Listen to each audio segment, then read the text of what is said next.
Assalamualaikum warahmatullahi wabarakatuh. Perkenalkan nama saya Daniel dari Dewa Tama dengan NPM 2503 dari kelompok 6. Pada kesempatan kali ini saya akan mempresentasikan laporan anatomi 2.2. Untuk soal yang pertama yaitu saat kegiatan bermain, Rusdi, seorang anak laki-laki usia 4 tahun, tiba-tiba berhenti berlari karena sesak napas dengan bibir dan ujung jari tampak kebiruan. Rusdi kemudian berjongkok beberapa saat hingga kondisinya membaik. Ibunya menyampaikan bahwa sejak bayi anak sering mengalami kebiruan, terutama saat menangis atau lelah, dan pernah didiagnosis dengan tetralogy of Fallot. Setelah yang pertama, jelaskan sirkulasi fetal atau fetal circulation. Kedua, jelaskan salah satu gangguan akibat gagalnya penutupan struktur fetal setelah lahir. Dan yang C, ketiga, jelaskan vaskularisasi arteri dan vena pada jantung. Oke, jadi untuk yang soal pertama sih sirkulasi fetal ya. Sirkulasi fetal ini jalur utamanya dimulai dari plasenta, kemudian ke vena umbilicalis, ductus venosus, vena cava inferior, dan ke atrium kanan. Yang dari atrium kanan yang dari kayak O2 itu sebagian besar melewati foramen ovale, kemudian ke atrium kiri, ke ventrikel kiri, ke aorta, dan ke sistemik. Nah, sisa darah yang ada di atrium kanan kemudian akan ke ventrikel kanan, kemudian ke arteri pulmonalis, bagian besar kemudian dialihkan lewat ductus arteriosus. Kemudian yang terakhir ke aorta. Nah, itu karena resistensi paru tinggi, paru-paru kan belum berfungsi ya, jadi tidak bisa bergerak dalam sirkulasi fetal. Nah, ini untuk yang gangguan akibat gagalnya penutupan fetal setelah lahir. Di sini contohnya dari paten ductus arteriosus atau PDA, yaitu ductus arteriosus yang gagal nutup setelah lahir. Normalnya setelah bayi lahir dan baru mengembang, tekanan dan kadar oksigennya berubah sehingga ductus arteriosus menyempit dan menutup. Pada bayi sehat, penutupan fungsional terjadi dalam 12-24 jam dan penutupan anatomis dalam 2-3 minggu. Jika tetap terbuka, darah akan mengalir dari aorta ke arteri pulmonalis karena tekanan aorta lebih tinggi sehingga terjadi left to right zone. Nah, akibatnya aliran darah ke paru meningkat. Kemudian jantung kirinya bekerja lebih berat. Dan bila berat dapat timbul seperti sesak napas, gagal tumbuh, hipertensi pulmonal, sampai ke gagal jantung. Dalam konteks ini kasus anak dengan diagnosis dan riwayat tetralogy of Fallot ini bukan diagnosis utama PDA-nya, tapi penting karena memang sama-sama termasuk kelainan jantung bawaan yang berkaitan dengan perubahan sirkulasi fetal. Selanjutnya vaskularisasi. Di sini pertama vaskularisasi ada dari kelompok arteri koroner yaitu RCA yang berasal dari aorta ascendens dan sinus aorta kanan. Nah, untuk area yang disuplai ini dari atrium kanan, ventrikel kanan, dan sebagian besar dinding inferior ventrikel kiri. Dan sering juga disebut SA atau AV. Dan selanjutnya itu ada arteria koroner kiri atau LCA, di mana ia berasal dari aorta ascendens dari sinus aorta kiri, kemudian sebagian besar dari ventrikel area yang disuplai itu sebagian besar dari ventrikel kiri, atrium kiri, septum interventricular bagian depan, dan juga apeks jantung. Untuk cabang dari LCA sendiri, kemudian ini ada LAD ya, ramus interventricular anterior, di mana asalnya itu cabang utama dari arteria koroner kiri, dengan area yang disuplai itu dinding anterior kanan, ventrikel kiri, apeks, dan bagian anterior septum interventricular. Juga ada LCX atau ramus circumflexus, di mana asalnya itu dari cabang utama arteria koroner kiri, di mana area yang disuplai itu yang ada di atrium kiri sama dinding lateral atau posterolateral ventrikel kiri.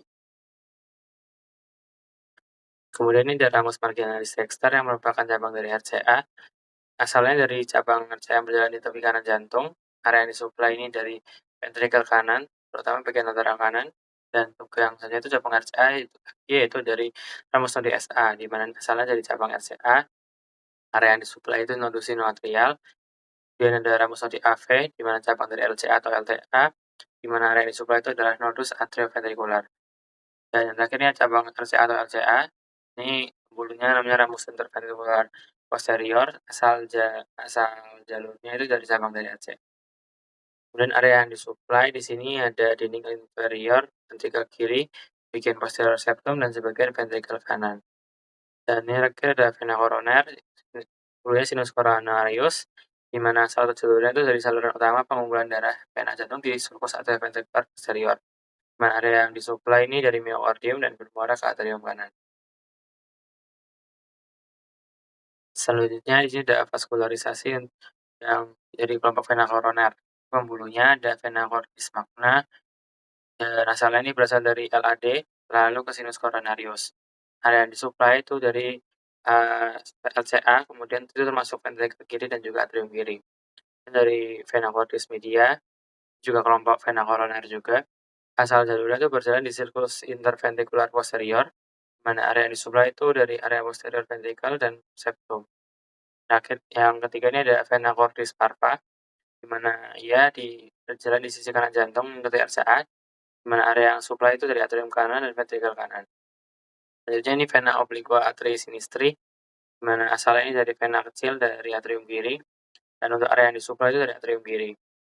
Dan vena kecil ada vena tuberceus, di mana ini asal jalurnya dari vena kecil langsung membuka lubang jantung, dan area yang disuplai ini dari drainase langsung ke atrium dan ventricle.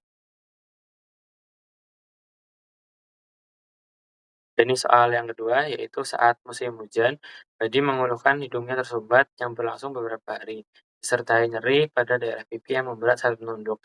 Ia juga merasakan lendir kental mengalir ke tenggorokan. Pada pemeriksaan, dokter mencurigai adanya peradangan pada sinus maxillaris yang berkaitan dengan gangguan drainase di meatus nasi medius. Pertanyaan pertama, jelaskan sinus-sinus paranasal yang terdapat pada hidung beserta fungsinya. Yang B, sebutkan pembagian meatus nasi dan lubang muara masing-masing sinus. Dan yang C, jelaskan mengapa sinus maxillaris lebih sering mengalami sinusitis dibanding dengan sinus lainnya. Itu yang soal yang pertama, ini sinus paranasal. Jenis-jenisnya ini bisa dilihat ada sinus maxillaris itu yang bagian maksila ya di gambar tengkoraknya. Kemudian ada sinus frontalis yang bagian depan atas hidung itu atas nasal, sinus frontalis. Kemudian ada sinus ethmoidalis.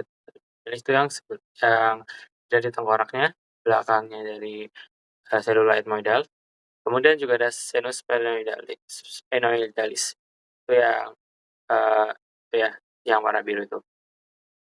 Nah, untuk sinus paranasal sendiri memiliki beberapa fungsi, seperti mengurangi berat relatif tengkorak, meningkatkan resonansi suara, sebagai penyangga terhadap trauma wajah, melindungi struktur yang sensitif dari fluktuasi suhu yang cepat di hidung, melembabkan serta menghangatkan respirasi, dan juga berperan dalam pertahanan tubuh.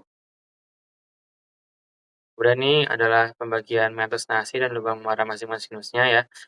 Untuk meatus nasi sendiri dibagi jadi meatus superior, yang muara sinusnya atau drainasenya itu dari sinus ethmoidalis posterior, sinus sphenoidalis, kemudian meatus media, sinus frontalis, sinus maxillaris, sinus ethmoidalis anterior. Untuk yang meatus inferior ini dari ductus nasoaclimalis atau saluran air mata. Untuk pertanyaan terakhir, alasan sinus maxillaris lebih sering mengalami peradangan. Kayak alasannya ada beberapa ya. Pertama itu dari posisi ostilum atau lubangnya. Itu lubang drainase sinus maxillaris itu terletak di bagian atas, bukan di dasar, sehingga airnya tidak dapat mengalir keluar dengan mudah karena gravitasinya juga ya. Kemudian dari ukurannya, ini merupakan sinus paranasal terbesar ya, sehingga memiliki kapasitas tembus yang lebih banyak. Terus alasan lainnya itu juga dekat akar gigi.